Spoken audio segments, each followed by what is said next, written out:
Wala ka pang degree, walang trabaho, walang connection, pero may wifi ka. Yun lang yung pinakakailangan mo. Sobrang daming ways para kumita sa bahay ngayon. Pero ang tanong, alin yung para sa'yo? Kung mahilig ka sa logic and analysis, trading might be for you.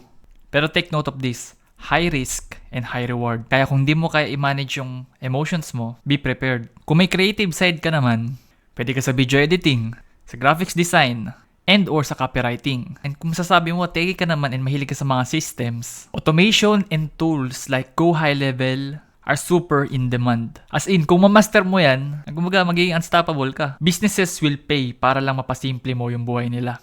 Gusto mo ng income habang tulog ka? Try mo mga digital products, e-books, online courses, info products, templates, and kahit planners. And kung marunong ka naman magbenta or you have the skills of sales, learn Facebook ads, launching campaigns. Lahat ng business gusto ng sales. Kaya kung ikaw yung reason kung bakit sila kumikita, babalikan ka nila.